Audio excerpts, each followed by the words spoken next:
regard d'Ellul sur la technique. Alors, moi aussi, en termes d'imposture, je crois pas mal me situer. Je vais vous parler principalement de trois de ses livres sur la 60. Dépendamment des auteurs, on parle de 58 à 67 livres qu'il aurait fait quand même durant une carrière assez prolifique. Donc, je vais vous parler de ces trois livres qui sont directement dédiés sur la notion de technique. Et donc, Société technicienne, 1954. Système technicien, 1977, Bluff technologique, 1988. Et donc, avec un petit sentiment d'imposteur, comme tu disais, parce que pour être tout à fait honnête, rappelle-toi, on cherchait quelqu'un d'autre pour parler de cette thématique-là. J'ai contacté il y a deux, trois grands spécialistes, puis les journées ne correspondaient pas, ou ils ne voulaient pas parler à certains juristes. Et je lui dis, ben, pourquoi pas, dans la mesure où j'utilise quand même certains de ses travaux depuis une quinzaine d'années. Et puis pourquoi pas aussi parce que après avoir écouté Marcello sur l'éloge du bug, je trouvais que son propos était étonnamment très ellulien et je me dis que ça pourrait être une continuité intéressante. Une fois n'est pas coutume, j'aurai trois parties dans mon propos, je vais vous annoncer un peu plus tard, mais juste avant, je voudrais quelques mots, ça va être une longue introduction sur pourquoi Ellul et pourquoi Ellul et la technique. Sur donc, deux sous-points que je voulais traiter.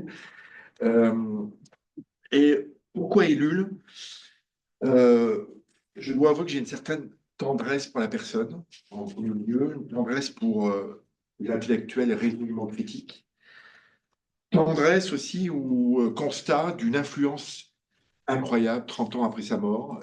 Il est étonnant que l'on parle encore de ses écrits.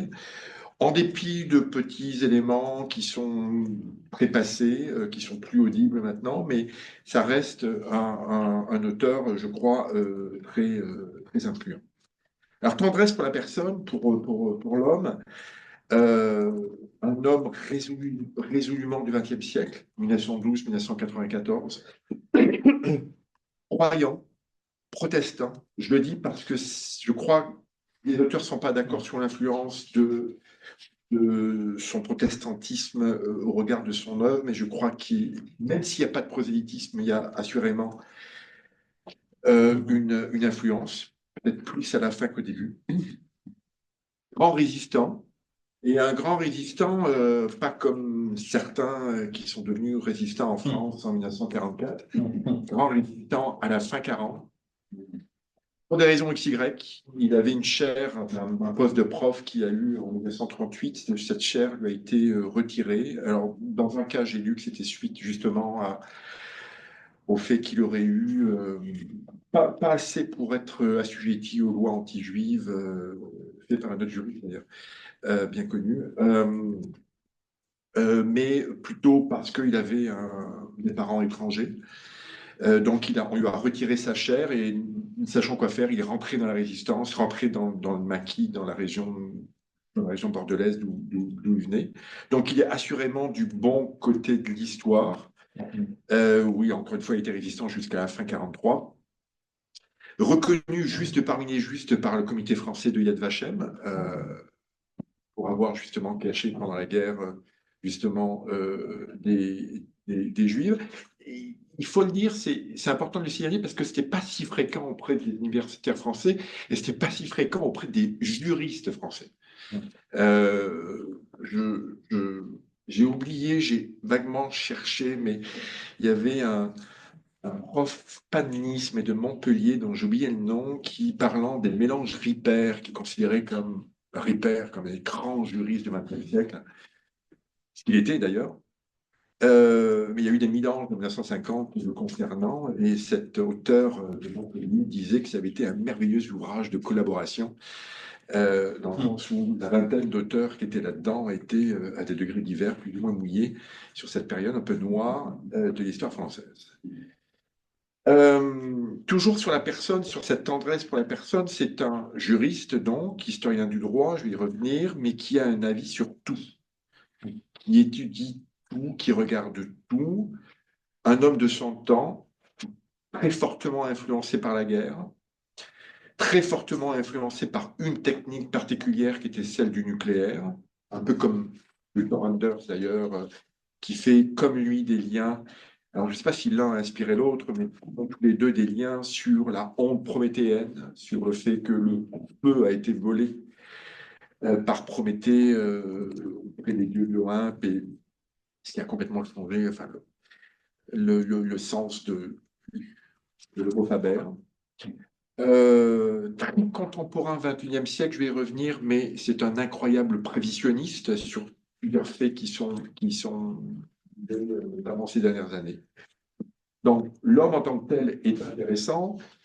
C'est un juriste, je dirais, original, presque unique, très différent, presque une originalité assumée. Il y a une phrase sur l'originalité de Grâce du Perron que j'aime bien, mais qui ne s'applique pas du tout à lui. Du Perron disait être original, c'est faire comme tout le monde, mais ne pas y arriver. Ben, lui, c'est un original assumé. Il veut être différent, il voulait étudier des choses différentes, et les matières qu'il va traiter sont différentes.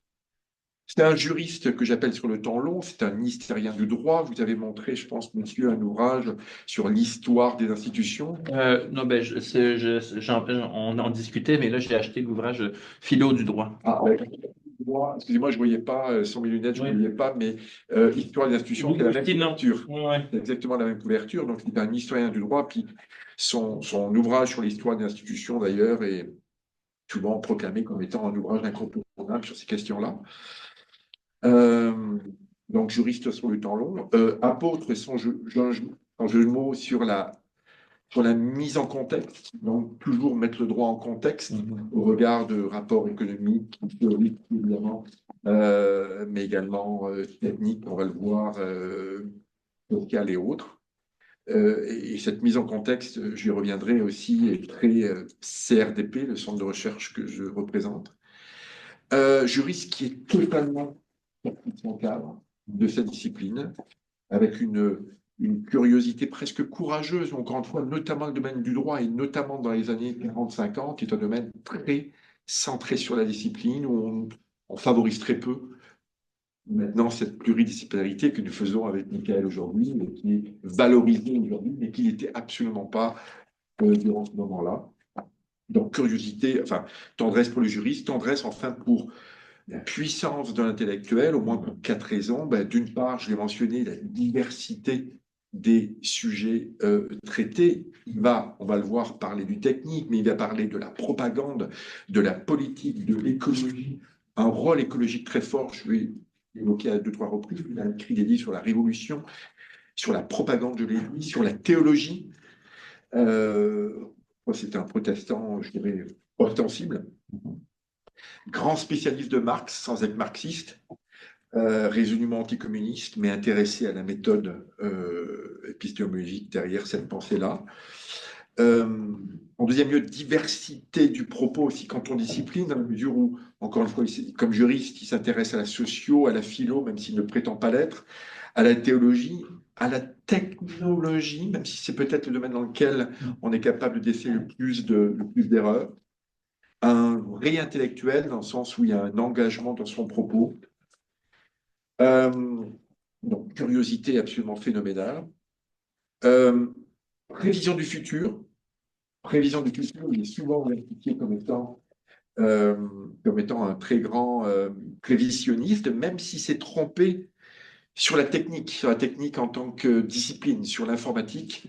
Et puis ça, je ne veux pas en déceler celle que j'ai eu l'occasion de voir, celle que j'ai entendu parler, mais par exemple, il a écrit noir sur blanc que la machine ne permettrait jamais de reconnaître l'écriture discursive.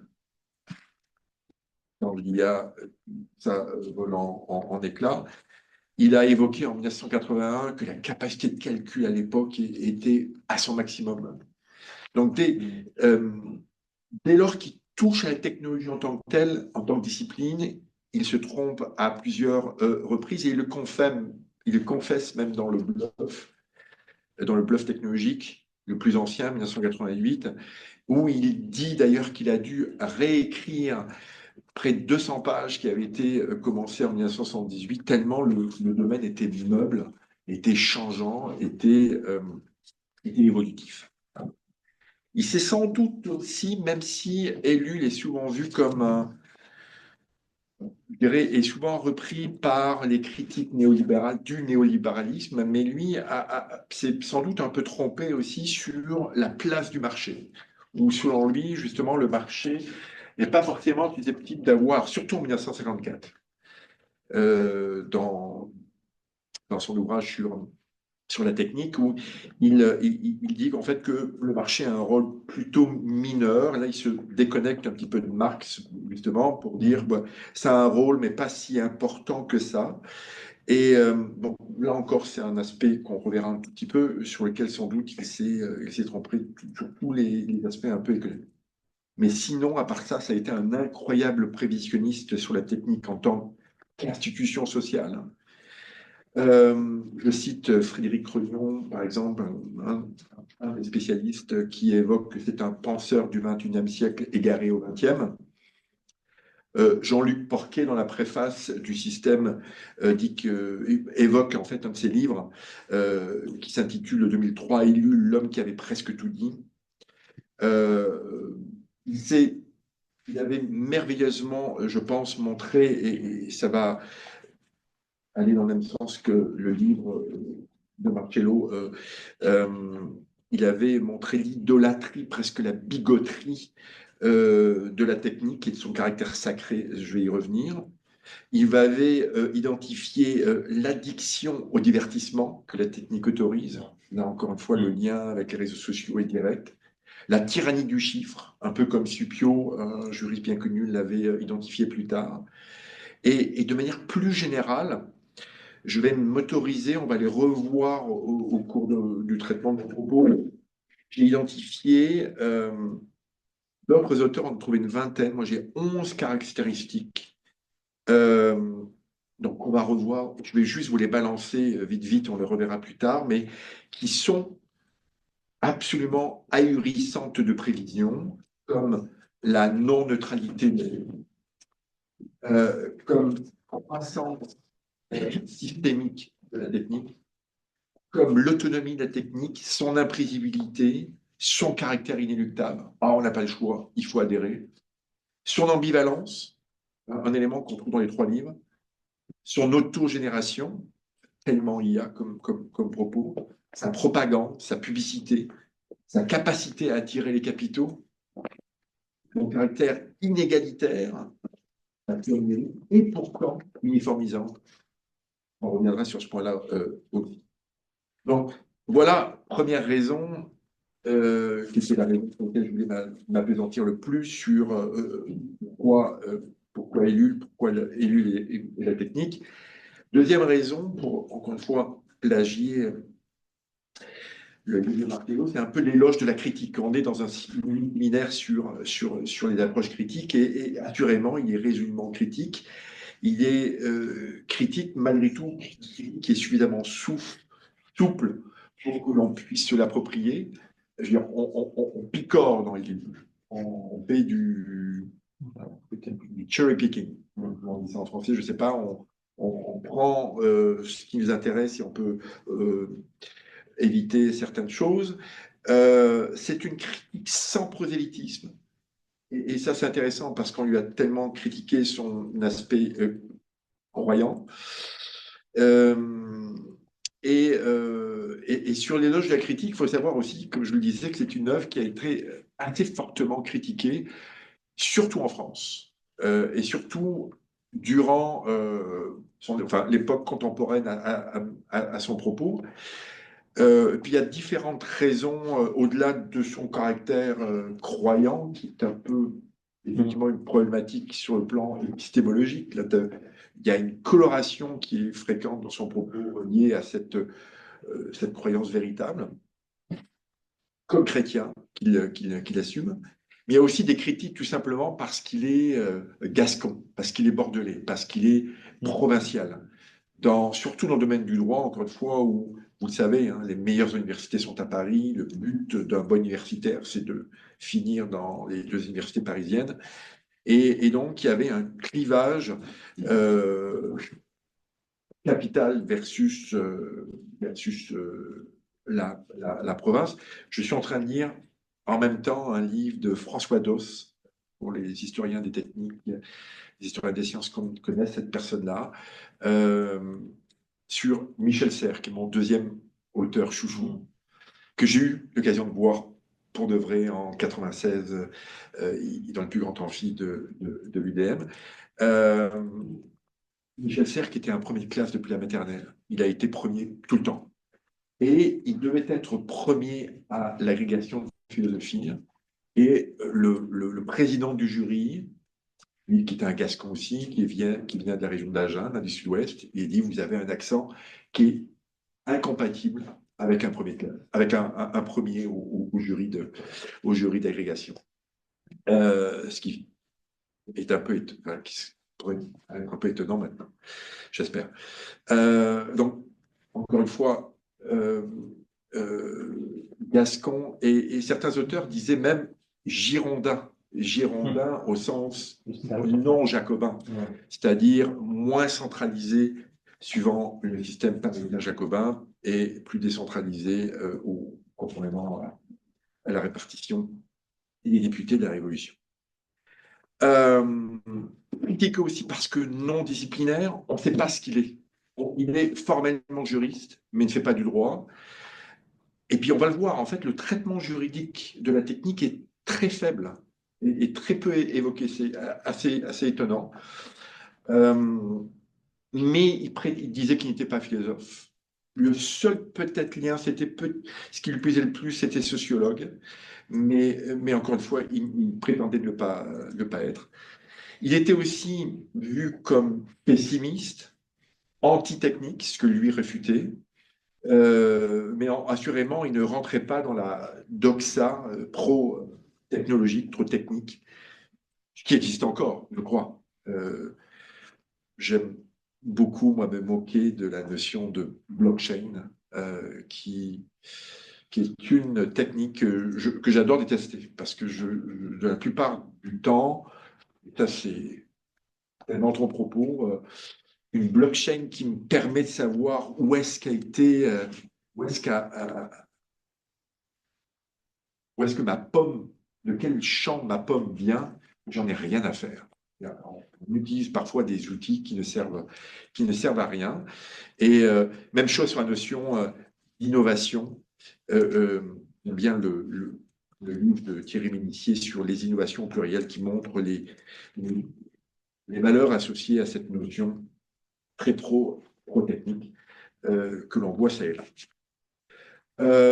J'aime bien aussi, je vais y revenir, dans la mesure où c'est une vision critique qui a toujours des conséquences pratiques.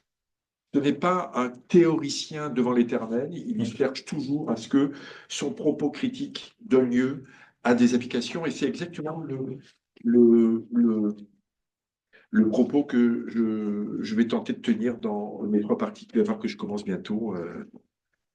Je vous avais dit que mon introduction serait longue. Troisième raison pourquoi Ellul, c'est son influence.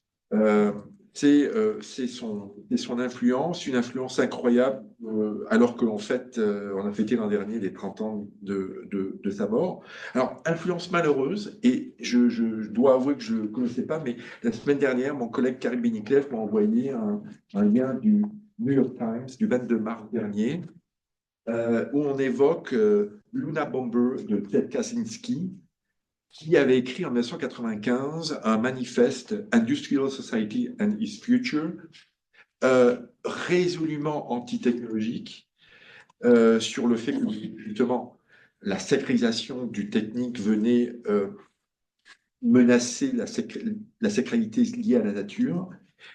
Pour ceux qui ne connaissent pas, comme moi, avant la semaine dernière, qui ne connaissaient pas Ted Kaczynski, c'était un professeur de mathématiques de l'université américaine qui a été mis en prison à vie, justement, parce qu'il avait tué 3 personnes, blessé 23 autres, des personnes qui avaient plusieurs endroits. On a mis du temps avant de le trouver.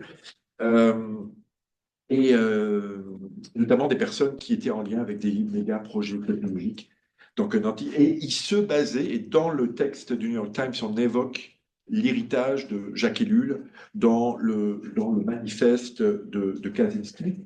Et dans le texte du New York Times, on évoque comment le manifeste de Kaczynski, au-delà du côté peu fréquentable des suroccasions, a une influence dans les milieux californiens, technologues, ou justement dans ces temps tout à fait récents, où on commence à remettre en cause la mise en avant. Allez voir récent papier dans le New York Times sur Kaczynski, 22 mars dernier, sur, encore une fois, l'étonnante persistance de ce manifeste, de ces influenceurs, si je peux parler le terme, comme Ellul. Alors, il y a des influences surtout beaucoup plus heureuses.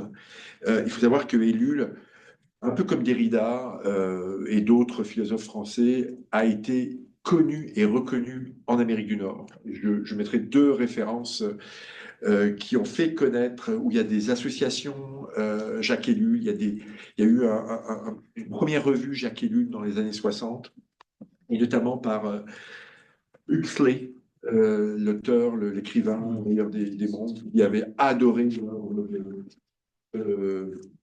et en fait, qui a traduit en anglais quelques mois avant de mourir l'œuvre de Ellul, et notamment principalement son ouvrage de 54, qui a été traduit 10 ans plus tard en anglais. Au Canada aussi, il y a un petit ouvrage que j'utilise depuis longtemps, de Willem Vandenberg, un prof en communication de l'Université de Toronto, très proche de McLuhan, qui ça fait, dans les années 60, en fait, a passé un mois chez Ellul et a publié une série de conversations sur la société technicienne. Et donc, l'école de Toronto, encore une fois, est parmi les fervents défenseurs de la vision d'Ellul depuis le tout début. Alors, voilà, très longue en 22 minutes, 20 minutes, c'est beaucoup trop. Pourquoi Ellul je vais finir. Pourquoi le technique? Pourquoi le ou la technique? Puis je m'interroge encore une fois sur le sexe de la technique, mais ce que j'aime dans ce terme de technologie, c'est que c'est une notion éminemment inclusive. Éminemment inclusive qui considère en fait que toutes les techniques ont des lieux communs qu'il faut considérer de manière globale. Et en fait, dans son livre de 54, en fait, il se base beaucoup sur la définition de Marcel Mauss, l'anthropologue bien connu, sociologue bien connu, principalement de l'Antiquité, et il évoque sa définition de technique qui est une succession de mouvements, et pas tout à fait mot à mot là, mais succession de mouvements habituellement manuels, organisés, traditionnels, concourant à un but connu. Et lui critique cette définition, l'élargit encore plus, mais se base sur elle pour dire que le technique n'est pas lié à des 0 et des 1, évidemment. Ça va du couteau jusqu'à l'IA, éminemment inclusif, et il s'affranchit de l'élément manuel, ou en fait de parlant de manualité secondaire, élargissant le lien avec le prégnant. Et il s'affranchit aussi de l'élément traditionnel en évoquant justement une coupure qui est arrivée au XXe siècle sur le fait que les techniques maintenant sont de plus en plus autonomes. Elles sont centrées, elles ont leurs propres règles à eux, et donc on est obligé de s'affranchir de la définition de Mauss, encore une fois basée sur des temps anciens. Il s'affranchit aussi de la science pour garder, je dirais, le caractère concret, la concrétude liée au technique. Donc, il s'est donc intéressé dans deux de ses livres à la technique en conformité à l'étymologie techné, c'est-à-dire habilité manuelle ou intellectuelle, pour ajouter dans son livre de 88, en fait, le logos, technologie, et notamment pour critiquer le discours sur la technique. Et tout son propos dans les 81, justement, est pour critiquer ce discours de la technique, sur sacralité de la technique, sur lequel je vais revenir. Donc, à une époque, l'actuelle, où on se plaît à étudier un phénomène informatique à la fois, ou un phénomène technique à la fois, et puis je vais vous donner un exemple. Moi, j'ai commencé, j'étais engagé comme prof de droit du commerce électronique. Et avant il y avait des profs de droit de l'informatique. Puis après, on a eu des profs en droit du numérique. Puis après, il y a eu le Web 2.0. Puis après, il y a eu le droit de la blockchain. Puis il y a eu le droit de l'IA, qui est incontournable maintenant. Le quantique, le droit du quantique, c'est la saveur du mois. Donc, une succession de buzzwords. D'ailleurs, Cédric Villani, dans un podcast assez passionnant, dit qu'en fait, le buzzword, c'est la définition d'IA. Vous avez des techniques ou des technologies qui pourraient être définies euh, sur le plan numérique de l'IA, mais qui ne sont pas de l'IA parce que ça ne fait pas de buzz. Donc, encore une fois, c'est le technologie, le discours sur le numérique est très important. Donc, j'aime cette vision très globalisante, très englobante de la technique plutôt que de regarder un à la fois. Et dans la mesure où très souvent, en fait, il n'y a pas forcément de rupture entre chacune d'elles. Alors, assurément, il y a des variations de degrés, il y a des problèmes qui peuvent varier d'un cas à un autre. C'est vrai que l'IA renforce le caractère substitutif de l'humain par la machine. C'est vrai que l'IA renforce les atteintes à la concurrence, pas maintenant en ayant des méga entreprises qui en sont encore beaucoup plus grandes qu'avant. Je pense à James Bason, par exemple, qui a écrit là-dessus. C'est vrai que l'IA renforce les questions d'opacité, mais l'opacité, Larry Lessig en parlait en 1979 dans l'évolution, on en parlait. Donc, c'est assurément, effectivement, l'IA renforce des traits, et ces traits, ils étaient à bien des égards déjà présents dans des technologies beaucoup plus rudimentaires que celles que l'on a depuis simplement quelques années. Donc, de manière générale, il considère que cette notion de technique est omniprésente, notamment du fait du cumul de 5 conditions. D'une part, elle concerne plus de monde, il y a une plasticité sociale, il n'y a plus d'intention technique, il n'y a plus d'intention technique claire, il y a plus de progrès et il y a plus de capitaux. Donc, quand on applique ça à l'IA, c'est vrai que plus de monde, c'est un phénomène mondial. Il y a plus de plasticité sociale, c'est que les techniques maintenant vont avoir une tendance à inférer sur les institutions. On peut penser aux économies disruptives, on peut penser au fait que les syndicats ont moins de pouvoir du fait de, par exemple, l'avènement de certaines techniques. Il n'y a plus d'intention technique claire et notamment on noie tout ça dans le principe d'innovation. Il y a plus de progrès avec des cumuls de données de manière ahurissante. Il y a plus de capitaux. Les femmes en sont une merveilleuse exemple. Donc le technique est mur à mur et partout, surtout avec cette vision globalisante. Et je crois que c'est intéressant de regarder cette notion du technique. D'ailleurs, en fait, je vais commencer à me commettre là-dessus, là, mais donnez-moi 2 ans, là, j'aimerais écrire un livre sur le droit du technique. Sur le droit du technique où je veux notamment instrumentaliser Ellul, mais pas que. Mais si je veux vous parler de ce livre-là, c'est que j'ai fini en faire mon intro en 25 minutes, 28 minutes, et je vais vous parler très très vite en fait justement des trois parties que je me plais à identifier dans mon livre pour justement tenter d'analyser le phénomène technique et la régulation du phénomène technique. Et c'est une description que je qualifie d'étant très CRDPienne. Une fois, le directeur est là. Je prétends depuis longtemps être un produit du Centre de recherche pour la public. Pour ceux qui connaissent moins, le Centre de recherche créé en 1962 par Gérard Lajoie lui-même.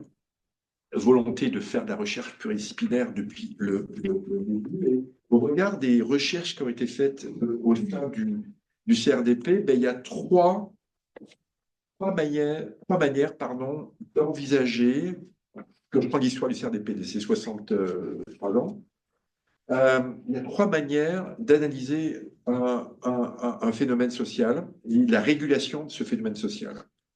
Le premier, c'est de regarder les valeurs qui sont sous ce phénomène-là. Les valeurs, et ça me fait penser à un texte de André Lajoie, Jugement de valeur, où, dans un cas précis des décisions de la Cour suprême, elle évalue justement les valeurs inhérentes à toute recherche associée à un phénomène de régulation. Et forcément, le technique va influencer ces valeurs. Ça va être mon premier point que je vais regarder rapidement. Le deuxième point, et ça c'est Guy Rocher, notre sociologue bien connu, centenaire, bientôt 101 ans. On connaît même sa date de naissance. Moi, je connais, mais moi, 20 avril. 101 ans dans quelques jours. Où Hiroshi, au sein du CRDP, a regardé la notion d'ordre juridique. Et moi, je qualifie les institutions. Et le technique va modifier la place des institutions. Et en fait, Ellul va même qualifier le technique comme étant une nouvelle institution en tant que telle. Et le troisième regard, quand on regarde les phénomènes de régulation, c'est le cadre de régulation et notamment le type de normes qui sont susceptibles de s'appliquer. Le cadre pratique, comme dirait Pierre Norow. Et là encore, il y a plusieurs chercheurs, mais je pense à MacDonald, de McGill, et bien d'autres, qui, sous regard de pluralisme juridique, ont étendu la notion de norme. Et là encore, la manière d'appliquer des normes face à un phénomène est modifiée, est altérée par tout phénomène technique. Donc, on devrait regarder avec l'œil des LUL, c'était trois aspects, les valeurs associées aux techniques, les institutions associées aux techniques et les normes associées aux techniques, en tout ça en une quinzaine de minutes, 14 minutes. Sur les valeurs, très très vite, et encore une fois, là je me base encore une fois sur presque une approche très humaine où je voudrais vitement vous balancer quelques propos un peu théoriques et voir comment c'est susceptible en droit de s'appliquer, théorie et pratique. Alors, sur la théorie, j'ai fait un choix très éditorial. Je vais vous présenter quatre valeurs très présentes dans le propos des LUL. La première, c'est la technique sacralisée. Et pour faire très très vite, LUL, chrétiens, protestants, ostensibles, euh, évoquent un transfert d'une sacralité à l'autre. L'Occident se désacralise, se déchristianise. Et les sociétés occidentales ne sont pas capables de vivre sans mythe. Le nouveau mythe, c'est la technique. Donc, il y a un transfert d'un mythe religieux vers un mythe laïque, en l'occurrence technique. Donc, je n'ai pas le temps de développer. D'ailleurs, il est pas mal critiqué par les psychanalystes lacaniens qui disent « Ah, il n'a pas étudié la notion de transfert. Comment ce transfert s'est opéré ?» J'ai vu peu de choses justement sur cet élément-là, mais il est très présent, et notamment dans le bluff technologique, où encore une fois, cette sacralité se transpose non pas à la technique, mais à la technologie, et notamment par rapport au discours, encore une fois, associé à chaque même pays. Premier point que je ne développe pas plus, mais que je voulais évoquer parce que je crois qu'il est présent et je l'ai mis en premier. Deuxième point qui m'apparaît le plus important, c'est la technique ne vise qu'à être efficace. Et là, on est exactement dans ton propos, Marcello, et je vais m'autoriser de vous lire une très courte citation que l'on trouve page 18 de la technique, 19. Le phénomène technique peut être défini comme la préoccupation de l'immense majorité des hommes de notre temps de rechercher en toute chose la méthode la plus efficace. Toute chose, la méthode la plus efficace. Il y a trois composants, vous l'aurez remarqué, qui apparaissent à l'aide de superlatifs. Donc, une passe, premier point, c'est l'immense majorité des hommes. Donc, cela implique, ça revient sur la sacralité, cela implique un phénomène d'adhésion généralisée aux techniques, et cette adhésion ne peut se faire que par la mise en place d'une nouvelle sacralité. On ne supporte cette machine qu'en la sacralisant. Donc, une sacralité qui s'explique, et puis ça c'est vraiment mon terme, il ne faut pas que ce soit mal interprété, mais c'est une forme de remplacement, de grand remplacement des auteurs moins recommandables. Euh, donc de la perte, encore une fois, liée à la perte d'influence chrétienne en Occident et qui est remplacée par la technique. Donc, selon lui, la technique a désacralisé le monde et a substitué sa présence. Et il le situe beaucoup dans les exemples environnementaux. Donc, on a désacralisé le mythe de la nature et tout est sacrifié sur l'autel de la technique. Et donc, cette resacralisation passe par un phénomène de masse. Et je vous donne un exemple, c'est l'exemple des plateformes là, qui ont un effet d'entraînement. un effet d'entraînement, mais on l'évoque aussi en droit de l'environnement. Et puis, je vais juste citer, j'aurai une collaboration qu'il a eue avec son ami Charbonneau pour empêcher la bétonisation. Et ça a marché de tout l'océan Atlantique, parce qu'il y avait des projets de faire la même chose que sur la côte méditerranéenne, pas loin de chez toi, Mathéo. Et on dit non, non, on ne veut surtout pas faire une Côte d'Azur bétonnée. Et avec Charbonneau, ils ont mis en place des groupes, des petits groupes qui ont effectivement réussi à empêcher la bétonisation de l'Atlantique. Donc, ce n'est pas la technique qui nous a servi, c'est le sacré transféré à la technique, donc dans les nouveaux procédés en 1973. Et il n'y a sacralisation que si elle opère de l'inconscient, d'une part, et que si elle est collective. Hein, encore une fois, le mesure palliatif lié au grand nombre. Deuxième point, beaucoup plus rapidement, en toute chose, dans la définition que je vous ai donnée, la technique est partout de fait de son alliance avec la science. Donc, elle est partout dans notre travail, mais elle est partout dans notre divertissement, comme on le disait. Toutes nos occupations maintenant passent par le biais d'un écran. Donc, les réseaux sociaux sont notre quotidien. La technique est notre quotidien pour nous. On ne fait plus rien sans elle. Et troisième point, rechercher la méthode la plus efficace. C'est sa définition de la technique. C'est de ne chercher que cet objectif de plus d'efficacité. Ça me fait penser à une conférence qu'on a organisée avec mon collègue qui était répondant, Patrick Garon-Sayeg, qui faisait une réponse justement à un livre de deux auteurs de Toronto, je ne sais pas si vous l'avez lu, un livre vraiment important sur comment l'IA, Legal Singularity, sur comment l'IA va être utilisée dans la justice. Et Patrick disait ne chercher que l'efficacité. C'est important en justice, parfois, de perdre du temps. C'est important de donner du temps. Donc, la quête d'efficacité et la fonction unique et la finalité unique. Et cette unicité pose problème. Troisième valeur, je vais aller très vite, mais c'est par là que j'ai connu Ellul, c'est, et je vais c'est la non-neutralité, la non-neutralité de la technique. La notion de neutralité technologique, sur laquelle j'ai fait un livre, est une notion qu'on trouve beaucoup en droit, ou dans la loi cadre, par exemple, et ça donne l'impression que les techniques sont neutres, ce qui est évidemment une aberration. Puis c'est le premier, à ma connaissance, qui a, vous savez, il y a des lieux communs, un lieu commun que j'adore déboulonner, la vie privée, quand tu n'as rien à cacher, c'est pas grave. Bullshit complète. Et lui, ce lieu commun qu'il a déboulonné, ce n'est pas la technique qui est mauvaise, c'est l'usage qui en fait.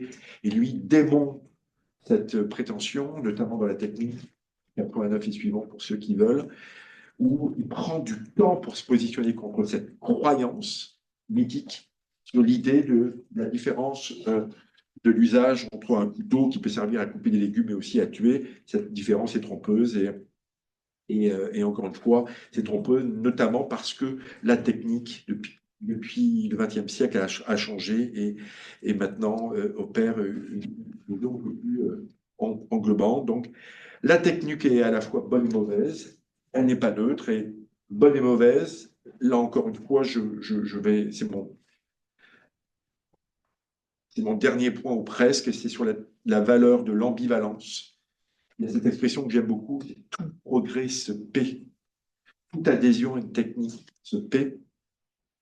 Et cette notion d'ambivalence est vraiment présente avec, encore une fois, il n'y a pas de répétition dans ce livre, elle est récurrente, elle est constante, dans ce livre.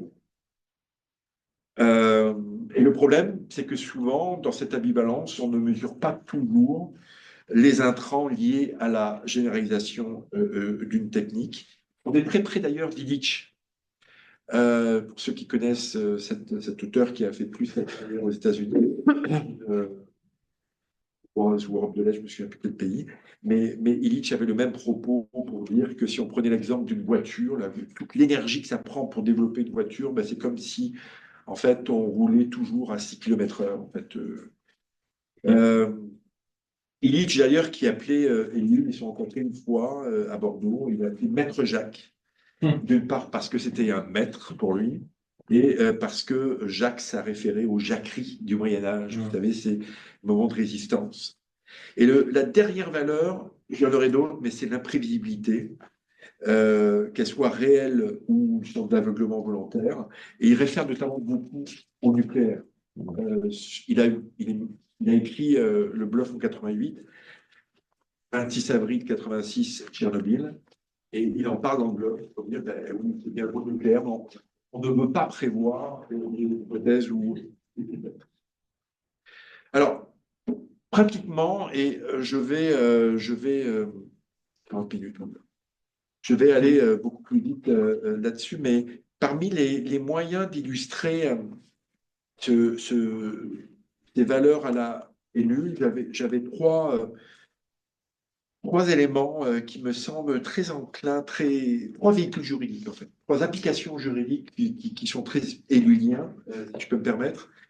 Euh, un, Une première notion, c'est la notion moi, que j'aime beaucoup et sur lequel, avec différents chercheurs, on milite pour la notion de justification sociale dans le domaine de l'IA, où on veut justifier socialement la pertinence d'une application donnée en matière d'IA.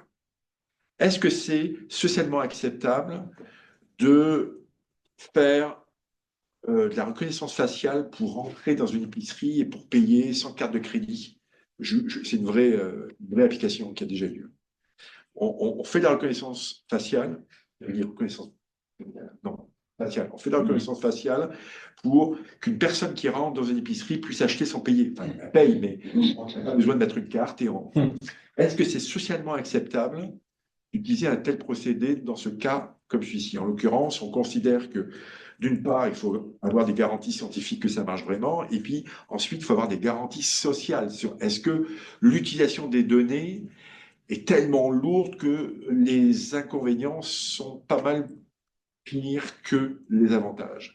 Et ça, je vous parle d'un test qui a été développé par la Cour suprême en 86, Larry Hawkes, qui développe sur comment on peut mettre en question des principes fondamentaux au regard de l'article 1 de la charte, c'est-à-dire au regard d'une société libre et démocratique. Et ça, à certains égards, c'est un questionnement hegélien, dans le sens où on s'interroge sur la pertinence d'utiliser une technologie et de mesurer les avantages et les inconvénients reliés à cette technique en présence. J'aime beaucoup aussi, surtout dans le bluff, la notion de prévoyance, quand il évoque euh, une sorte de principe de précaution. Il ne le qualifie pas comme tel, mais en disant les technologies sont tellement prévisibles qu'il faut toujours prévoir une sorte de plan de contingence, très techno, non très sécurité, où on prévoit une sorte de plan, c'est pas le terme qu'il utilise, mais on prévoit un plan de contingence pour tenter d'offrir une réponse à l'imprévisibilité naturelle du technique. Encore une fois, en matière d'IA, c'est tellement applicable. Notamment, et c'est mon troisième exemple, au regard de l'explicabilité. On va dire, on veut expliquer. Les chercheurs disent, ah, moi, je ne suis pas capable d'expliquer comment ma machine décide. Eh bien, excuse-moi, mais moi, comme juriste, comme citoyen, j'ai envie que tu sois capable, un temps soit peu, de m'expliquer. Et c'est toutes les questions liées à l'interprétabilité, notamment, que certains outils sont capables de faire. Donc, toutes ces valeurs-là, on est capable me semble-t-il, de les justifier, de les rendre plus pratiques dans un contexte, par exemple, de nouvelles techniques. Deuxième point sur la technique comme institution suivant ELUL. Ce qui est intéressant dans ELUL, c'est qu'au regard des institutions classiques comme l'État, l'entreprise, l'Église, l'école, la communauté, la famille, lui considère que la technique est une institution parmi d'autres, est un ordre juridique en lui-même. Et ça, c'est relié à un principe fondateur sur l'autonomie de la technique. Cette autonomie de la technique qui demande à être contrôlée, il faut résister face à elle.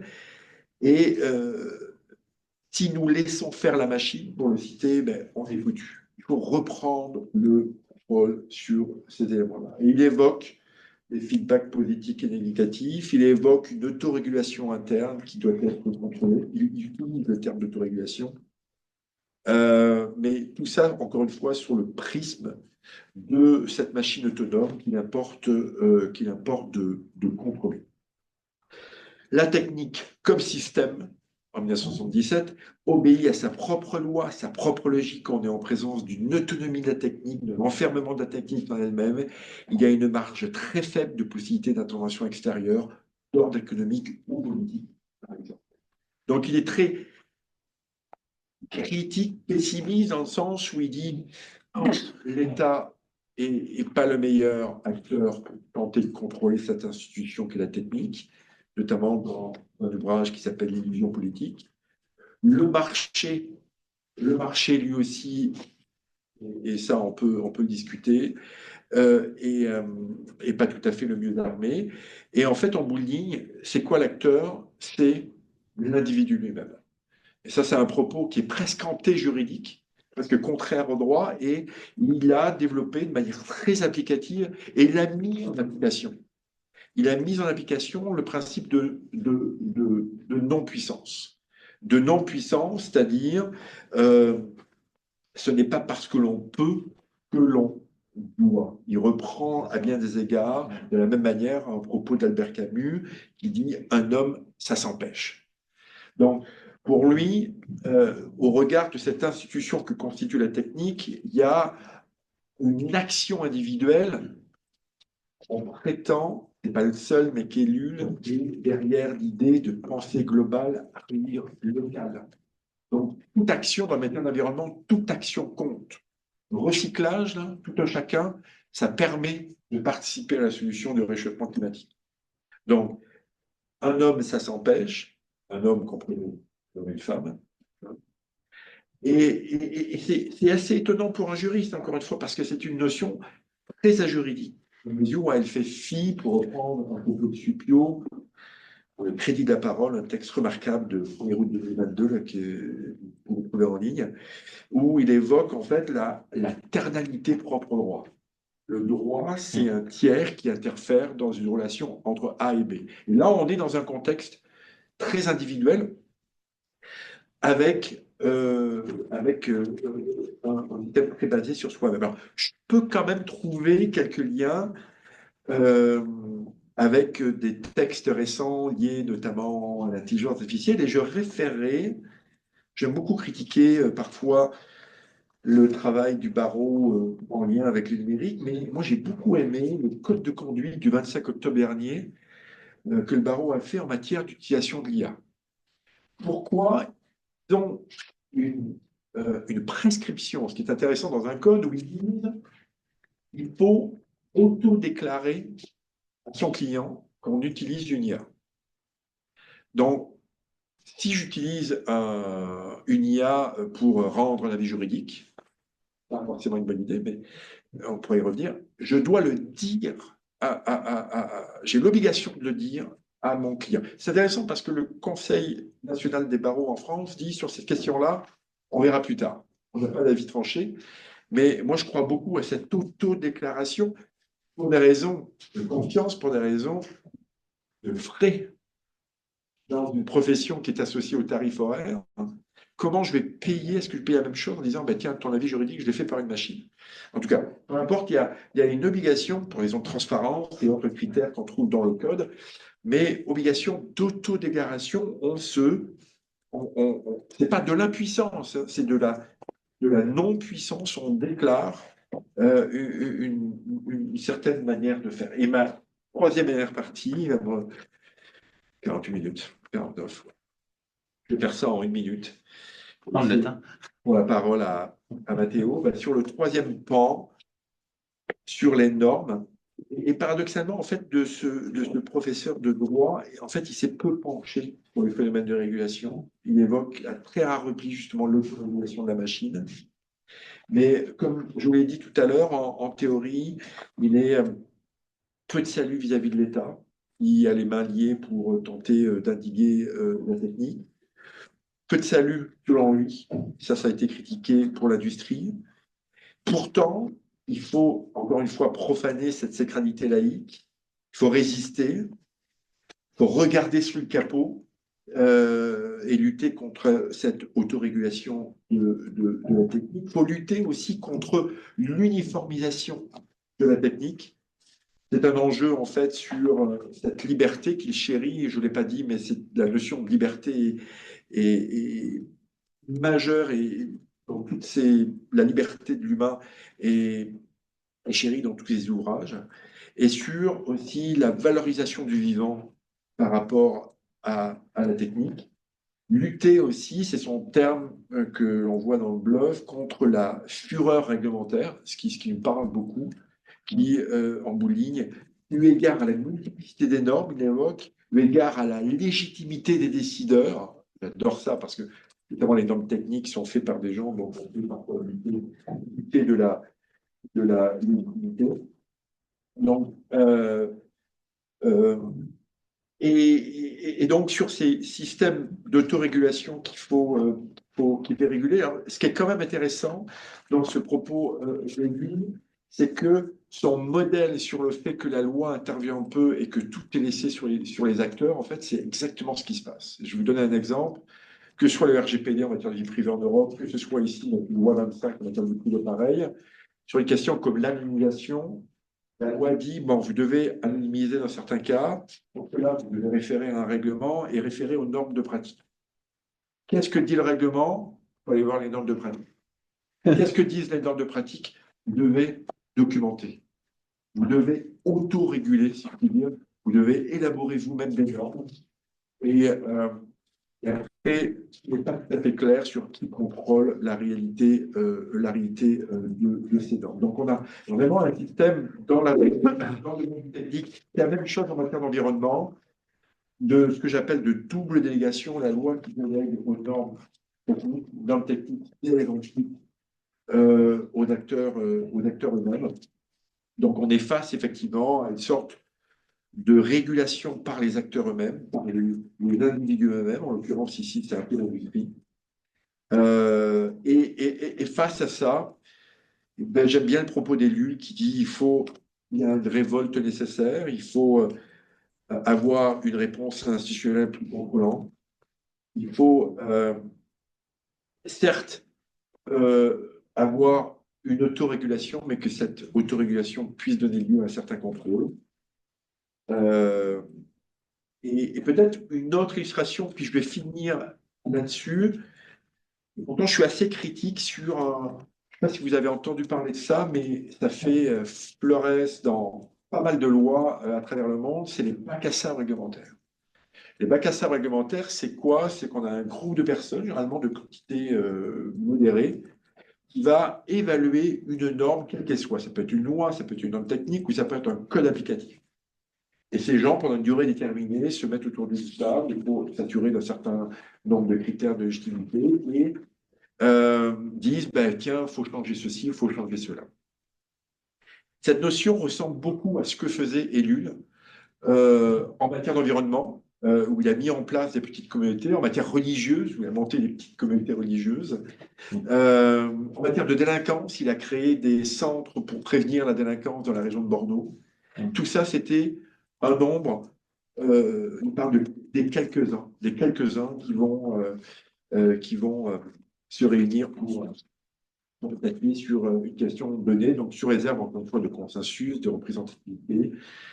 Euh, et donc, je pense je ne veux surtout pas faire parler les morts, mais c'est assez en concordance avec certains de ces sur une communauté à faible échelle. Alors voilà, c'est une invitation au voyage intellectuel que j'ai moi-même fait au regard notamment des trois ouvrages notamment. Je pense que c'est un auteur qui est indispensable pour lever la tête, pour pas être la tête dans le guidon, là, pour prendre une bonne expression. Chercher une citation pour finir, et puis je dis c'est un chercheur de la liberté, mais en fait, moi j'ai beaucoup trouvé une sorte de liberté de chercheur dans son propos, tellement on est capable de picorer ça et là, en fait, des propos qui, je crois, me vont servir pas mal, encore une fois, dans le technique. Merci beaucoup, Vincent, pour cette conférence passionnante sur Jacques Ellul. Donc, de mon côté, je vais essayer de voir, plutôt que des questions, j'ai des ouvertures dont qui s'applique à des propos sur Ellul et ton regard des juristes sur Ellul. De mon point de vue, donc moi j'enseigne des études des médias, je regarde des sémiologues, donc je suis habitué à travailler avec ce que l'on appelle les théories critiques des médias. Et donc les théories critiques des médias aussi. Et je dirais qu'une question qui est essentielle, mais que l'on oublie souvent, c'est qu'est-ce qu'on critique exactement lorsqu'on fait de la critique. Et je pense que tu l'as parfaitement dit, l'idée de la technique comme inclusive, comme un système global, c'est quelque chose qui me semble en partie répondre en fait à ces problèmes. Habituellement, dans le monde donc des théories critiques, ce que l'on fait, c'est qu'on vise, suite à l'approche marxiste, les systèmes capitalistes. Donc, on critique quelque chose en particulier qui est un système économique et cela relève donc la critique marxiste et en gros de l'école de Francfort. Donc, comment on critique les systèmes capitalistes? En fait, on les fait, par exemple, on les faisait à travers la notion d'industrie culturelle. Et donc, on analyse comment les capitalismes capitalisent la culture. Et donc, il les fait comment? Il les fait à travers l'industrialisation. Donc, l'industrialisation, c'est le système, en gros, qu'utilise les capitalismes pour capitaliser la culture. Et donc l'industrialisation qui est une forme de rationalisation, disons, les produits, après il peut y avoir avec différentes définitions, mais disons, prenons celle-là, exploite ou se sert donc de la technique. La technique est le moteur principal de l'industrialisation.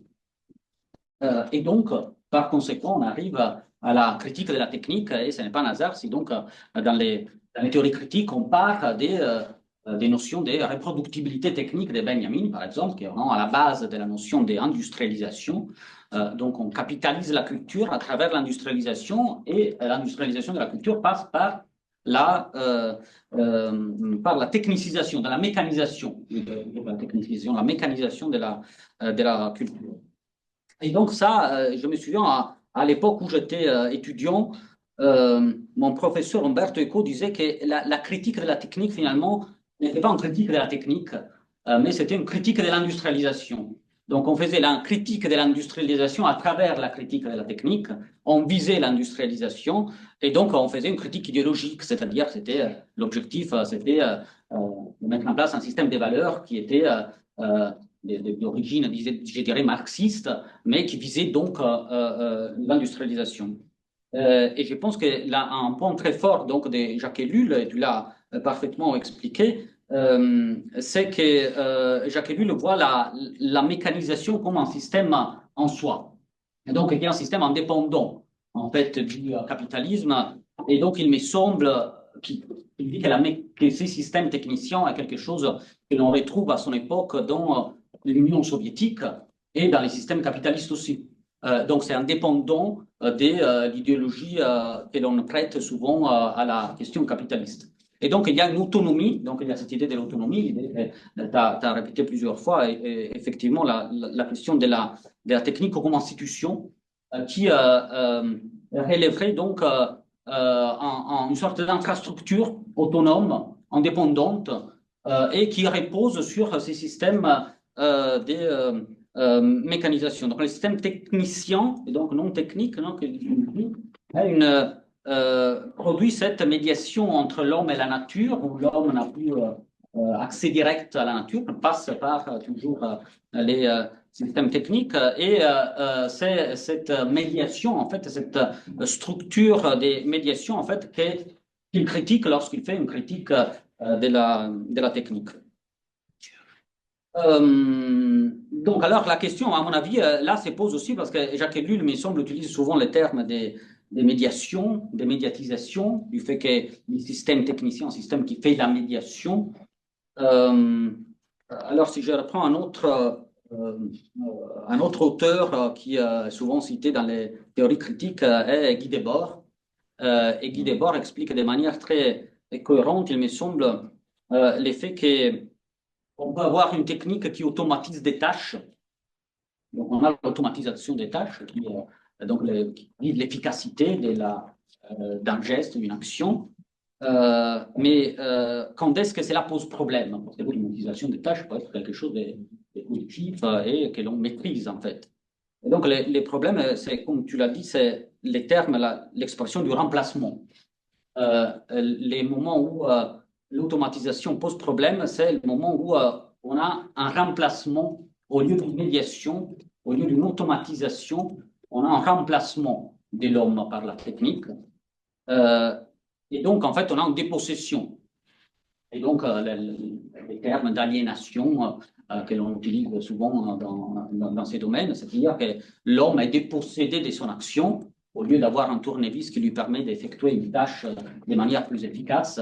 Bien, il a un système technique qui, en fait, s'empare de sa capacité d'opérer dans la nature. Donc, ce n'est plus une médiation, c'est quelque chose qui remplace, en fait, son rôle dans l'environnement, dans les milieux dans lesquels il se trouve. Donc, les problèmes se posent lorsqu'on est dépossédé de nos actions, lorsqu'on n'a plus maître de nos actions, et c'est la technique qui agit à ma place. Et de ce point de vue, je pense que souvent on a l'habitude de dire que donc on a parlé des techniques, évidemment, il y avait sous-jacente la notion de l'IA, non, donc avant il y avait le numérique, la numérisation, maintenant on parle d'IA. Il me semble que les IA génératives, souvent on dit c'est des outils, ça me permet de produire plus efficacement, de manière autonome, certaines, je sais pas, des images par exemple, des vidéos. C'est certainement vrai, mais il y a un moment où cela nous dépasse. Donc la production, en fait, dépasse et donc dépossède l'auteur de ses créativités. Et donc là, j'aurais ma première question peut-être pour ma première ouverture, disons, du point de vue juridique, en fait. Donc c'est la question de l'autorialité. Donc où se trouve l'auteur lorsque cet auteur est finalement dépossédé par les moyens qui devraient l'aider à effectuer certaines actions. Et je pense que là, effectivement, il y a quelque chose, enfin, il se passe quelque chose, parce qu'on est d'accord que l'effet d'écrire, d'utiliser des ordinateurs pour écrire un livre, par exemple, est aussi une médiation technique. Donc là aussi, on est dans les milieux du système technicien qui me fait faire les choses d'une certaine manière. Et donc, on sait que si j'écris sur Word ou sur un stylo, comme le très Marcello, on n'écrit pas de la même façon. Si j'écris à la main sur papier, j'écris pas les mêmes choses que j'aurais pu écrire sur Word. J'écris plus vite, j'écris de manière moins réfléchie et ainsi de suite. Et donc, évidemment, il y a une présence de la médiation technique qui est très importante. Mais je pense qu'on serait tous d'accord, toutes et tous d'accord pour dire que ça, c'est pas une dépossession. On n'est pas aliéné par stylo. Et voilà, Marcello me dit oui, moi, je suis aliéné. Pourquoi? Parce que c'est Microsoft. Voilà. Non, mais DocX, selon moi, pense autant que ChatGPT, c'est là l'erreur. De faire des gradations de techniques qui comptent plus ou moins. Mais bon, enfin. C'était pour dire que non, moi je suis pas d'accord. Justement, selon moi, il y a quelque chose là qui relève d'une projection de valeurs symboliques sur juste la juxtaposition de mots, comme si c'était différent d'un format. Pour moi, un format a autant de pensée. Ça c'est vraiment la construction de valeurs symboliques, hein. Qui est en haut de la hiérarchie et qui est en bas. Un format, c'est juste trivialement technique, donc il pense pas. Les mots pensent. À mon avis, non, il y a une continuité. Mais ouais, oui. Pouvez-vous expliquer votre position succinctement? En fait, très rapidement,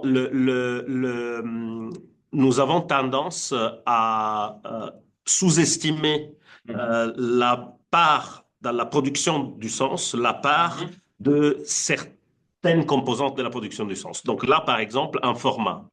Le format DocX ou le format ou autre chose. Comme nous sommes, cela relève d'une hiérarchie dans la production du sens, dans laquelle nous mettons en haut des hommes blancs avec une barbe et une cravate, et en bas, des subalternes, révision, trucs, etc. Et mise en page, mise en forme, matière. Ça, c'est une hiérarchie qui est une hiérarchie complètement morale, qui sert à produire justement des élites et des subalternes. Et en fait, ce qui arrive au moment où il y a un chatbot qui produit des phrases, c'est que cet outil technique, en fait, commence à recouvrir ce qui normalement est réservé à l'élite. Qui est l'élite, surtout en français, hein, c'est lui qui sait bien gérer la langue sans erreur, etc. Et là, on commence à se dire, ah bah moi, un mec blanc à cravate, bah mes compétences là maintenant, elles peuvent être automatisées. Donc il y a une mise en question d'une structure. En fait, la question n'est pas tellement ce qu'on peut et ce qu'on peut automatiser, ce que la machine est capable de faire, mais plutôt ce qu'on veut automatiser, c'est-à-dire c'est à quoi on accorde de la valeur. Et là, le problème, c'est que, en effet, certaines incarnations techniques. Moi, justement, ça fait 20 ans que je travaille contre le format DocX et contre tout ce qui semble trivial, parce que nous ignorons toutes ces parties qui sont plus matérielles, etc. Et en réalité, ces parties ont autant de poids dans la production d'essence que ces outils un peu plus shiny comme ChatGPT. Donc, je pense que là, il y a une continuité et qu'on risque justement de revenir dans cette espèce de hiérarchie un peu facile si on se concentre, si on dit que ChatGPT dépossède plus que le format. Voilà, ça serait. Ou alors, je dirais que la question à se poser, et ça c'est un peu Peut-être la question est mal posée. Ça, c'est-à-dire la question à se poser, c'est. La langue nous dépasse. Exact. La langue est fasciste. Oui, c'est ça. Donc, déjà, on pense en français, je ne pense pas comme en italien. Donc, j'ai souvent un chinois, un décalage encore plus important. Donc, évidemment, tout est technique, finalement. On a des techniques partout. Donc, notre façon de penser. Et ça serait mon désaccord de fond avec Ellul, hein, pour moi. C'est-à-dire que. Disons que sa définition des techniques est un peu. Bah oui, justement, il parle d'une technique de façon très précise. Pour être d'accord, on peut être d'accord avec lui si on comprend la technique d'une manière très précise. Et donc, par exemple, l'écriture n'est pas une technique. Tu vois, si l'écriture n'est pas une technique, on peut être d'accord avec Ellul. Mais si l'écriture, par exemple, est une technique, je suis pas sûr. Donc, en fait, à mon avis, le point complexe, quand il dit, hein, justement, c'est la machine qui détermine le capitalisme, pas l'inverse, puis la question de l'Union soviétique. En fait, j'ai l'impression qu'il voit de façon très essentialiste ce qu'est la technique et ce qu'elle par opposition à l'humain en pensant que donc il y a cette hiérarchie, en fait il est chrétien, hein. Il y a une hiérarchie métaphysique très claire dans sa tête. Si on questionne cette hiérarchie, en fait on peut refaire la même critique sur laquelle je suis d'accord, hein, sur la critique de fond, mais refaire la même critique, mais en renversant les principes métaphysiques, c'est-à-dire c'est une vision métaphysique particulière qui détermine que la technique apparaît comme déshumanisante, mais on pourrait la voir à l'inverse. Et en fait, la technique, très souvent, elle est justement, si on regarde par exemple d'un point de vue de subalterne, bah, la technique, elle peut être tout l'inverse, elle peut être émancipatrice. Donc, bah, voilà, justement, c'est toujours ça. Ça, c'est l'ambivalence. Ouais. C'est l'ambivalence qui mesure et il veut pas revenir au Moyen-Âge. Il n'est pas anti-technique. Il veut simplement qu'on mesure et qu'on identifie les avantages des intrants et les extrants. Mais je te coupe. Ce que je pense ce qui me semble très intéressant, c'est justement ce que voilà, donc Vincent répétait, cette idée de l'autonomisation de ces systèmes techniciens. Parce que souvent, voilà, il y a toujours cette critique, on ne comprend pas où il y a du déterminisme technique, où il y a du constructivisme social. Donc, est-ce que la société est plus importante de la technique? Est-ce que c'est l'économie? Donc, qu'est-ce qu'on vise en fait? Est-ce que c'est la technique qui sert la société ou c'est la société qui est imprégnée dans la technique? Et je ne sais pas, effectivement, avec Marcel aussi, les termes des techniques les plus appropriés finalement, mais il isole cette institution, comme tu dis, cet élément infrastructurel qui est indépendant des autres. Et la chose intéressante, c'est l'idée donc que cet élément infrastructurel ne sert plus l'homme, mais c'est plutôt l'homme qui finit par servir les systèmes. Et ça me paraît très, très clair. Donc, ce qu'il appelle l'étrangeté de l'humain. L'homme devient étranger du système. Alors, dans mon domaine, Je vois ça, par exemple, dans les. Moi j'analyse des images. Donc, depuis, si on voit l'évolution des médias visuels depuis l'introduction des industries, on voit qu'on va vers une explosion des productions visuelles qui devient de plus en plus importante. Et déjà avec l'arrivée de la télévision. Donc là, ce n'est pas la numérisation ni les intelligences artificielles qui produisent une rupture, mais il y a vraiment une continuité, une évolution qui est très claire.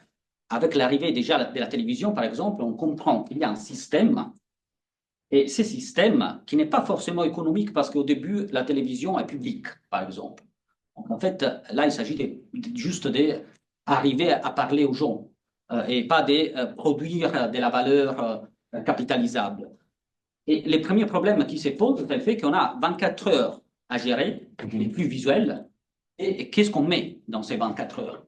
Donc c'est très intéressant que, en fait, les problèmes n'est pas comment diffuser un produit humain ou de l'esprit qui a été pensé, créé, mais le problème c'est comment remplir un système qui diffuse des produits humains de l'esprit. Et donc, finalement, on se retrouve donc à racheter, à rediffuser des films qui seront répétés de manière obsessionnelle parce qu'on doit remplir les flux. Et donc, on doit remplir les flux 24 heures sur 24, 7 jours sur 7. Puis, petit à petit, les chaînes augmentent. Et donc, on essaie de faire face au flux. Et donc, on invente un business, une économie. Je ne suis pas sûr que chronologiquement, les business soient conséquents à l'invention de la structure. C'est plutôt l'inverse. On a inventé la télévision et après, on a trouvé un business qui allait avec la publicité. La publicité est arrivée après, par exemple. La publicité, c'est ce qui régit, les espaces publicitaires régissent les systèmes économiques télévisuels, mais ça vient dans les années 60, alors que les systèmes demandaient déjà à nourrir avec des productions visuelles, à être nourris par des productions visuelles, alors qu'on n'en avait pas assez. Et alors aujourd'hui, on invente en 2006, en 2006 c'est YouTube, mais disons qu'on invente les user-generated content. Et ça, c'est évident. Pourquoi on donne la possibilité aux utilisateurs de produire des contenus, parce que les systèmes n'arrivent plus à faire face aux capacités distributives de distribution et de réception. Donc, on a un système qui permet de diffuser beaucoup plus de contenu que ce que la société ne puisse produire, ce qui est quand même paradoxal. Ça devrait être l'inverse. On devrait trouver des moyens de diffusion qui permettent de diffuser des productions, non pas le contraire. Et donc aujourd'hui, qu'est-ce qu'on invente? Donc des intelligences artificielles génératives qui permettent d'automatiser justement la production des contenus, parce que les derniers des problèmes, c'est les contenus. Et non pas le système qui permet de régir sur le contenu. Et ça me paraît très clair du point de vue de la valeur que l'on donne au texte écrit pour la presse papier. Un texte écrit pour un journal est payé une centaine de dollars canadiens, je suppose, quand ça va bien, mais sinon, c'est pas payé. Donc, les pigistes et les journalistes n'ont plus de travail aujourd'hui. Et justement, pourquoi? Parce que la valeur du contenu est très, très basse. Ce qui compte, c'est l'ensemble du système. Et donc, dans nos recherches, par exemple, on voit que les 70% de ce qui est diffusé dans les environnements audiovisuels sont des répétitions. Donc, on répète les mêmes choses. Donc, ce qui compte n'est pas le contenu, mais c'est le fonctionnement du système. Donc, il y a ces systèmes qui pourraient être appelés effectivement comme systèmes techniciens, qui vit une vie autonome, indépendante des besoins qu'on lui demande, au point que c'est à nous-mêmes d'aller devoir nourrir ces besoins avec des productions qui puissent combler les flux. Donc, il y a une telle... Oui. Si je peux me permettre brièvement de donner un exemple, comment, par exemple, dans le côté technique, des éléments intrinsèques à la logique, avec la télévision, si on regarde la télévision dans les pays de l'Europe de l'Est, par exemple l'Allemagne de l'Est, où on voyait quand même, avec les années 60, l'apparition de publicités, souvent pour des produits qui n'étaient pas disponibles. Ça faisait partie. C'était la façon de faire, c'est faire de la télévision, même la publicité inutile. Même quand il n'y a pas de capitalisme, ça fait partie de la logique intrinsèque. Très bel exemple. Et voilà, donc je pense que voilà, cette question de l'institutionnalisation est vraiment essentielle et, et la question de l'autonomie. Donc, l'autonomie de ces systèmes par rapport à l'homme et par rapport aux capacités productives en fait, de la société. Et donc, par rapport aux trois manières de regarder la régulation du phénomène social que tu as listé, alors, moi, j'ai quelques questions. La question de la sacralisation de la technique, je pense que c'est quelque chose qu'on a vu aussi avec Milad Douei, donc ce qu'il appelle la conversion numérique. Et donc, justement, il parle de comment la technique devienne quelque chose qui a une valeur de culte, une valeur cultuelle. Nos gestes sont produits par la numérisation de la société, nos habitudes. Donc, tout à l'heure, on parlait avec les doctorants de Marcello de la pratique, de l'habitude de regarder un tableau au musée. Aujourd'hui, on ne regarde plus les tableaux au musée, mais on les prend en photo. Donc, en fait, on a toujours une médiation qui est produite par la technique. Et donc, on passe à travers les systèmes techniques et nos gestes même sont les fruits, les produits du système technicien. Et donc, on a une plateformisation, excusez-moi, qui modifie en fait les systèmes de valeurs dans lesquels se trouve notre société, et cela passe par exemple par la médiation. Lorsque je regarde un musée et je dois les prendre en photo, ou je veux les prendre en photo, je veux les publier sur Instagram, il est fort probable en fait que ma manière de regarder les tableaux va être donc mes valeurs, c'est-à-dire mon orientation, ce que je cherche, c'est à quoi je donne de l'importance lorsque je regarde les tableaux, va être guidé par l'effet de les prendre en photo et ensuite de les publier sur Instagram. Et donc, de ce point de vue-là, on voit effectivement comment la médiation de ces systèmes donne valeur à mon existence, non? Donne valeur à ma façon de vivre dans le monde. Et donc, de ce point de vue-là, je me demande, voilà, quelle est la réponse est-ce qu'en fait les data acts, par exemple de l'Union européenne sur l'intelligence artificielle, est quelque chose qui va dans le bon sens, ou est-ce que il n'y a pas un problème qui est lié au fait qu'en fait ces systèmes techniciens, justement, c'est un système tellement global qui est un système qui se passe des frontières, en fait. Et alors, de ce que je comprends du point de vue des normes, même si les normes sont décidées au niveau international aussi, mais c'est que toute norme et toute règle s'est fait dans un cadre dans un périmètre bien précis. Et contrairement à ça, la numérisation, Internet, l'informatisation portent un dépassement des frontières et donc un dépassement des cadres. Donc, on n'a plus de cadres, on n'a plus de périmètres dans lesquels pouvoir appliquer des normes et des lois qui aient une valeur. On commence à les rétablir peut-être, mais il y a un problème qui est lié à la non-adéquation entre les périmètres du système technicien et les périmètres des lieux, des nations ou des entités supranationales dans lesquelles on établit des normes. Et puis finalement, je me demande aussi jusqu'à quel point, en fait, ce qu'on appelle donc système technicien peut être défini, en fait, comme un moteur autonome ou peut-être les symptômes de quelque chose d'autre. En fait, est-ce que selon toi, Vincent, chez Jacques Ellul, l'approche que l'on appelle l'approche symptomatique est quelque chose qui aurait du sens pour Jacques Ellul, c'est-à-dire l'effet de voir que des phénomènes techniques sont quelque chose qui est un symptôme, c'est-à-dire c'est quelque chose qui nous permet de voir des tendances sous-jacentes.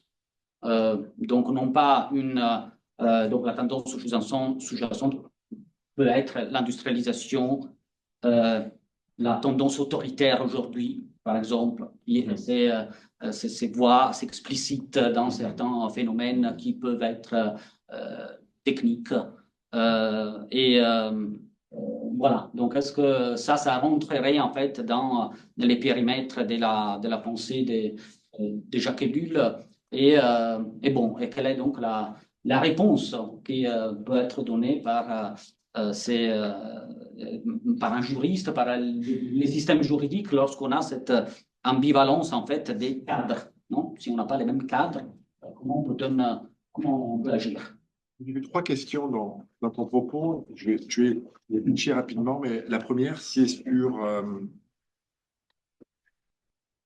le droit d'auteur au regard des luttes. On fait parler à mort. Pas du tout, mais moi, sur la question je sais plus le terme que tu as utilisé, mais est-ce que la machine peut être l'auteur ou l'autrice d'une photo qui a été faite? Il y a quelques débats judiciaires qui se font, qui ont lieu en ce moment. Globalement, l'idée, c'est de dire, si c'est une machine qui est faite avec suffisamment de jugement, c'est comme, rappelez-vous, un singe qui avait pris une photo et on a dit il n'y a pas de droit d'auteur parce que ça ne prend pas un niveau de jugement, etc. Mais la question la plus importante au regard des Ellul, c'est pas ça. C'est comment s'assurer des finalités derrière les lois sur le droit d'auteur qui sont favoriser la création. Et ça, les Européens commencent tout petit peu à dire qu'il faut mettre en place des systèmes de rémunération pour l'entraînement des données, par exemple. Tu utilises certaines de mes données, tu dois rétribuer les propriétaires de ces données-là pour s'assurer que les créateurs continuent à créer. Ça, c'est une question qui pourrait, suivant l'approche très globale des LUL, c'est une réponse qui pourrait être donnée à ce type de questions-là avec une approche très globale des LUL. La deuxième question sur les lois européennes, est-ce que c'est la bonne chose ou pas? Moi, je ne suis pas la vision anarchiste des LUL sur la non-puissance, sur tout est basé sur la LUL. Je peux se passionner ponctuellement, mais je crois foncièrement à l'utilité du droit. Et encore une fois, pour moi, l'utilité du droit, c'est un rapport ternaire où personne, que ce soit un juge, que ce soit un arbitre, que ce soit un contrat, va être capable de dire oui, tu peux, non, tu peux pas. Une relation entre A et B, par exemple, va être l'arbitre au sens très générique du terme. Moi, je crois au droit, à sa capacité de réguler Donc, je suis moins pessimiste que lui sur ces aspects-là. Après, le modèle européen, je ne pense pas qu'il soit transposable au Canada. C'est une structure administrative qui pour 400 millions de personnes, suivant une culture européenne, n'est pas celle qu'on a ici. Ça, c'est un autre débat, surtout dans le contexte actuel où vous avez J.D. Vance à Munich qui dit qu'il ne faut surtout pas réguler quoi que ce soit pour ne pas astreindre à l'innovation. Donc ça, c'est la question sur le droit. Sur le côté du symptôme, clairement, il a souvent été... Puis encore une fois, je n'ai pas de prétention d'avoir une connaissance encyclopédique des nuls, mais il y a un côté très pessimiste des nuls. Et donc pour lui, une société qui se technicise est un symptôme de la perte de croyance qui le choque, mais surtout la perte de la place du vivant, qui donne en mieux une atteinte, ce principe suprême et la liberté de l'humain, la liberté de l'homme pour prendre son temps. Donc je pense qu'effectivement, une société qui se technicise est une société qui va pas forcément vers le monde. Il faut une sorte au-delà de veto, d'être anti-techniciste, encore une fois, il ne veut pas remonter, puis il identifie des tâches pénibles qui sont forcément faites par la technique avec beaucoup plus d'avantages que d'inconvénients, mais cette généralisation, et il évoque à plusieurs reprises que l'État répigne d'avoir des outils pour autonomiser des aires de différents espaces où le contrôle est plus facile à développer. C'est anarchiste. C'est une vision anarchiste. C'est un protestant chez les protestants, il y a une vision réformiste des réformés. Et des théories églises, quelles qu'elles soient aussi.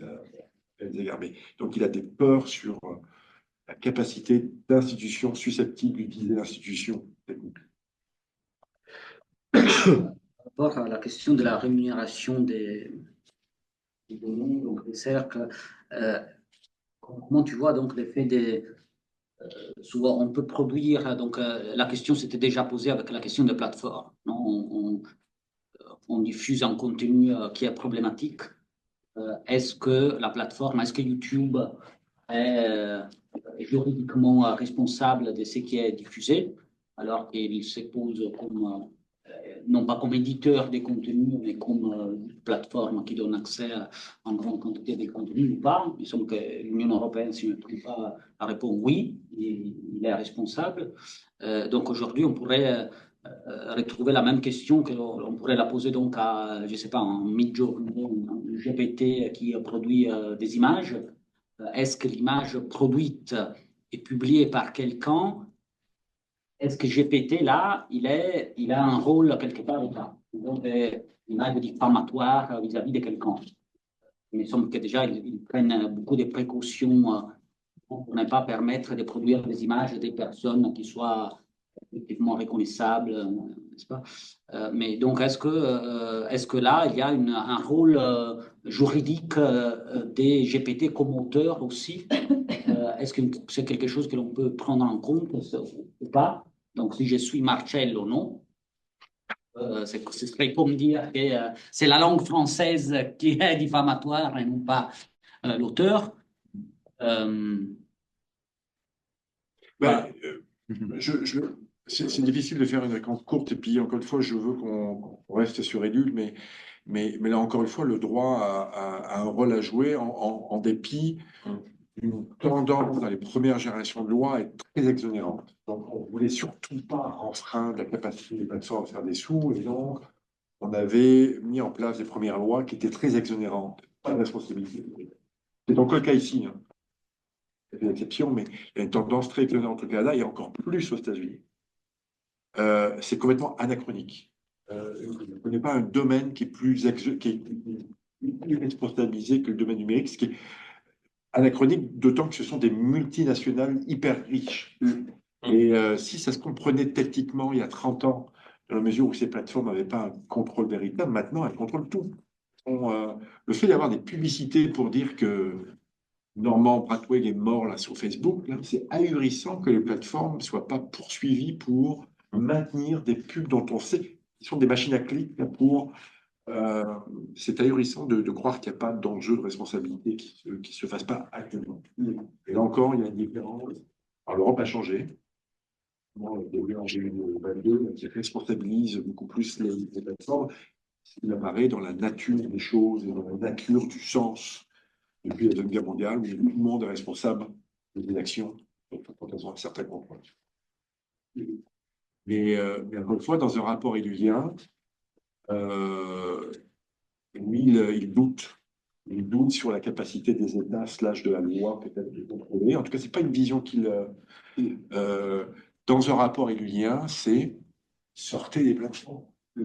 C'est que regardez des reels de Facebook avant de vous coucher, c'est mauvais pour la santé. Il faut alors, on va avoir au mois de mai, il y a une commission parlementaire au Québec sur l'usage des médias sociaux chez les jeunes, suite à des études psychologiques ahurissantes, qui montrent que ça nuit à l'attention, que ça nuit au temps de sommeil qui a chuté drastiquement chez les jeunes. C'est catastrophique en termes neuronaux, strictement médical. Donc, éducation des parents. Je comprends que ça peut être assimilé à une amputation, mais enlever le téléphone après 10 heures.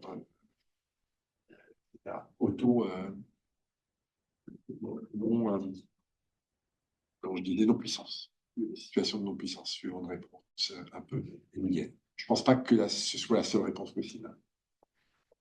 De ce point de vue-là, j'ai l'impression que Là, par exemple, les Reels, les soirs, donc les doom scrolling, comment on appelle ça. Donc ça, c'est quelque chose qu'on voyait déjà, non, dans dans les politiques médiatiques. C'est pas nouveau. Les zappings télévisuels, c'est un peu les doom scrolling, c'est un peu la rémédiation du zapping télévisuel en quelque sorte. Et celui-là, par exemple, les heures, la quantité de sommeil, non, des Occidentaux depuis le début du XXe siècle, ça baisse. Ah ouais. Non, il y a le livre de Jonathan Crary, 24/7, qui montre bien cela. Donc, est-ce que, par contre, tout ça ne semble pas forcément quelque chose de logique du point de vue économique? Et donc, c'est là qu'il me semble que c'est intéressant de prendre d'utiliser ce terme de système technicien, parce on verrait comment il y a un système qui va dans ce sens, donc qui va vers la baisse d'attention, la baisse du sommeil, l'accélération de de la société, l'augmentation des tâches, la superposition des tâches. Et cette évolution, en fait, se voit dans des innovations techniques particulières ou médiatiques spécifiques, comme voilà, les Reels. Alors, ça a toujours existé, mais moi, il y a un phénomène qui m'apparaît récent, puis ça, c'est très lunien, c'est l'accélération du temps. C'est-à-dire, on met en place et on réfléchit ensuite. On construit l'avion en vol. Les réseaux sociaux chez les jeunes, c'est intéressant parce que Gaël Marcéau s'en souviendront au moins. Rappelez-vous, on avait une chaire, une personne qu'on a pu citer, maintenant qui moi recommandable, mais un collègue en sciences d'éducation qui avait une chaire pour favoriser l'usage des iPads à l'école. Et c'était même moment. Moi, j'ai commencé ma thèse dans les années 90 sur l'EDI, Electronic Data Exchange, qui était un système automatisé de faire du commerce. C'était EDI or die. Il est obligé d'en faire. Ah oui. Et après, on s'est rendu compte 10 ans plus tard qu'il avait été beaucoup plus facile, beaucoup plus. Mais on met en place et on réfléchit ensuite. C'est le modèle Google. Google met en place des lunettes, évalue l'acceptation sociale et dépendamment des réponses juridiques notamment, on va dire ah ben je le garde où? Comme les lunettes Google, ah ben non, il y a une probe sociétale donc je retire. Donc ils utilisent la réponse sociétale comme une décision d'affaires. C'est encore une fois le principe d'imprévisibilité, de prévoyance qu'on voit dans le bluff, militerait pour un peu plus de tempérance. Réfléchissons. Alors, je suis contre l'idée du moratoire, du moratoire qui avait été lancé par cet éminent collègue Bengio et Musk. C'est génial. C'est génial. Parce que le moratoire, arrêtez-vous, moi je continue. Euh, ce principe de prévoyance, je le trouve très peu valorisé dans un contexte d'accélération à tout crin. Et encore une fois, la réponse juridique peut être, au même titre qu'on a envoyé une coupe de milliards aux cigarettiers là, il y a quelques années, on pourrait considérer que ils n'ont pas été diligents dans le lancement d'une technologie qui s'avère mauvaise pour les enfants, mais assumée.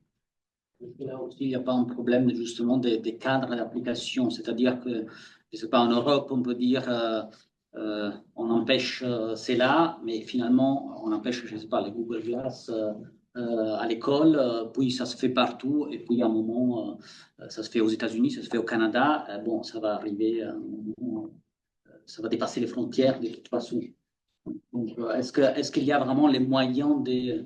Alors, on a depuis 1980, par exemple, une loi au Québec qui empêche la publicité destinée aux enfants. Puis on est un des rares, il y a une Norvège, je pense, mais très très rare.